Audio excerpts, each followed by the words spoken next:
Então, isso que dá trazer os primos pra casa sexta-feira de noite. O cenário do vídeo é esse, ó. E aí?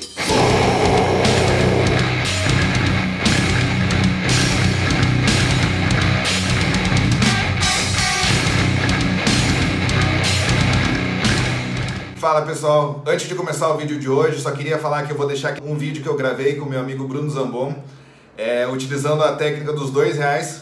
Eu gravei aqui um baixo aqui em casa, direto no computador. Curte aí, vou deixar o link na descrição, confere lá no canal dele. Bom, e pro vídeo de hoje? Vai ser uma breve história da gravação. Por que eu acho isso importante? Porque muita coisa que a gente vê hoje em dia veio lá de trás. E a gente vai vendo isso ao longo do caminho. Então as coisas que já aconteceram foram transformando, entrando para dentro do computador. E a gente acaba utilizando até hoje. Bom, começando essa história, eu vou voltar lá no século XV, 1400 e bolinha. Na Europa já faziam, o pessoal que fazia relógio, todas essas coisas, começou a fazer caixinha de música. Então, caixinha de música, aquela que a gente conhece, que abre, tem às vezes uma bailarina dançando, alguma coisa, era um processo bem mecânico, tinha uma engrenagem ali no meio do caminho que fazia rodar e cada vez que batia em algum pininho de metal, fazia um barulhinho. Então, precisava da corda e fazia uma música pré-gravada, digamos assim. Depois disso, fizeram versões até maiores, que chamavam às vezes de órgão de barril, ou aqui no Brasil falam realejo. Vou colocar imagens aqui para vocês verem, que basicamente levavam para as praças, tudo, ficava alguém com a manivela, controlando a velocidade da música, e ali também, num pedaço de um barril, assim, um cilindro, tinha várias pontinhas que enquanto a pessoa dava a manivela, cada vez que essa parte batia num pino, abria um tubo de um tamanho diferente. Então, cada tubo de um tamanho diferente faz um som diferente. Então, comprimentos diferentes de tubo vão fazer esse negócio. Do lado da física. Mais pra frente, lá para os anos de 1800, já tinha alguns instrumentos desenvolvidos bastante, como o cravo, que mais ou menos se transformou no piano. O piano, fizeram na época um piano, eu não achei nome específico em português, mas chamavam de roller piano.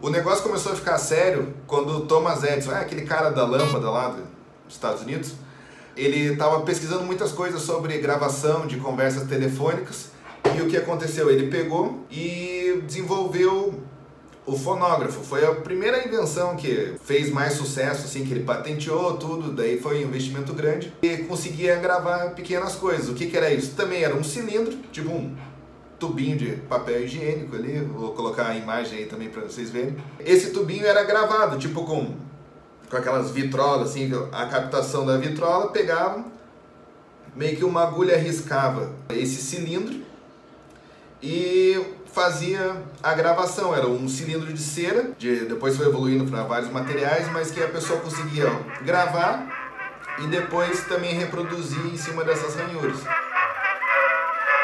Depois desse cilindro de cera, fizeram uma forma mais achatada, que virou mais ou menos o formato do disco de vinil mais para frente, mas que era mais fácil de transportar do que vários discos. O disco era todo esse material de cera, acetato, tudo era muito sensível. Então, poucas vezes que você lia o disco, ele já riscava, ou você ia precisar comprar outro, caísse no chão, quebrava muito fácil.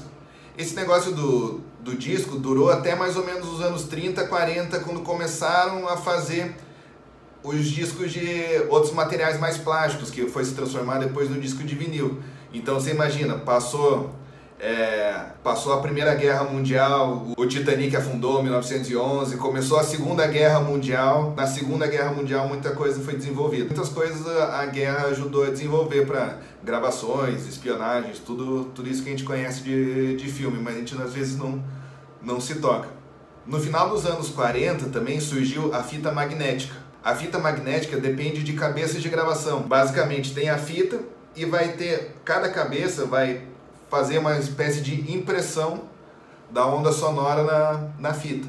Fita magnética foi uma revolução da música, que antes você tinha que gravar todo mundo junto de uma vez só pro disco captar e gravar o som ao mesmo tempo. Qual era o problema? Você tinha que pensar até na distância dos instrumentos. Instrumentos, por exemplo, muito graves, não poderiam ficar muito perto da fonte que ia captar, porque a agulha, na hora de riscar, ia pular com o impacto da onda sonora do grave. Então tinha que pensar até no posicionamento da sala. Esse posicionamento vai ajudar a gente a pensar lá na frente em mixagem também, mas cenas dos próximos capítulos. Pensando na fita magnética, tem muita coisa que foi desenvolvida. Nomes muito importantes: Beatles, Pink Floyd e por aí vai. Por que esses nomes? Os Beatles fizeram muitas experiências para gravar lá no Abbey Road Studios. Abbey Road é um estúdio de 1930, se eu não me engano. Eles foram lá gravar em mais ou menos 1960 e alguma coisa. E eles faziam muita experiência. Na época eles tinham um gravador de fita. Logo nessa época que eles começaram, surgiu 2 canais para a mesma fita. Então, passando a fita, você podia gravar 2 coisas ao mesmo tempo. O que eles faziam? Eles gravavam, às vezes, a banda inteira junta, num lado, gravava as vozes separadas. Pegava esses 2 canais, somava num outro cara, fazia essa união dos 2. Então você tinha a banda inteira num canal só. Você conseguia, não precisava gravar as vozes e a bateria. Então você tinha a banda inteira. Depois eu quero gravar mais alguma coisa. Pegava esse canal, gravava, sei lá, um órgão, um piano, uma cítara, sei lá, qualquer coisa maluca que eles gravavam na época. Juntava depois esses 2 canais e mais um. Então você começou essa técnica do overdubbing, tipo gravar por cima, regravar. Na fita, ainda mais naquela época, qual que era o problema? Cada vez que você gravava por cima, você aumentava o ruído, aumentava chiado, porque é uma gravação praticamente mecânica. A fita está em atrito com a cabeça de gravação. Então, cada vez que você gravasse por cima, você ia ter mais ruído no som. Então, tinha que ensaiar muito para gravar de primeira. Eu sei que muita gente vai estar pensando, hoje em dia é fácil, grava muitas vezes. Facilitou nesse lado realmente. Essa fita magnética se tornou basicamente o padrão de gravação de mais ou menos 1950, 60, até 1980, até 1990 mais ou menos. Basicamente tudo era gravado em rolo de fita magnética. Só que daí não eram mais 2 canais, já ampliou para 8, 16, 32 canais. A tecnologia aumentou, cada vez as cabeças de gravação ficaram menores e você conseguia gravar em mais espaços na mesma fita. A partir dos anos 90, o computador começou a se popularizar, então mesmo os computadores mais primitivos conseguiam, de certa forma, fazer gravações pequenas de áudio. Isso dos anos 90 para cá é muito pouco tempo, mas é que o computador entrou em uma nova fase. Em vez de ser uma fase de gravação mecânica, uma fase analógica, assim, que você imprimia o som na hora, a gente entrou numa fase digital, que o som precisou ser convertido para poder o computador entender esse formato. Mas a partir dos anos 90, então, a gente tem um computador que grava tudo, que controla tudo. Você não tem mais 2 cabeças de gravação, você tem infinitas cabeças de gravação que se tornaram trilhas de gravação. Você consegue jogar instrumentos virtuais que você não tem, você consegue gravar pelo celular. Bom, considerando então que mais ou menos essa evolução rápida da música, do formato de gravação, então do vinil passou para fita, que a gente depois conseguiu ouvir com a fita cassete, no Walkman, passou para o CD, depois transformou na mídia digital, mais ou menos uns 80 anos de lá para cá. Então a evolução é muito rápida, então saber um pouco de onde a gente veio, para onde a gente está indo, é muito importante. E a gente vai perceber isso nos programas, que quando eu for falar nos próximos vídeos sobre os softwares de gravação, tudo, eles pegaram os conceitos dessa época lá de trás e fizeram a adaptação para o de hoje.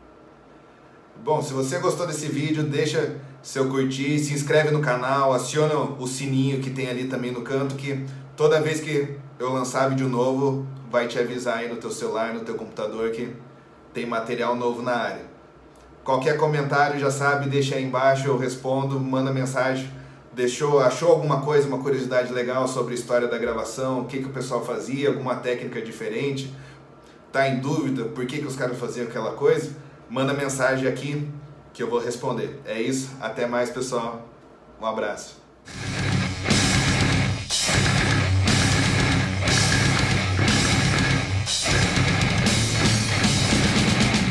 pensando bem aqui, ó, tem gente que é muito diferenciada mesmo, né?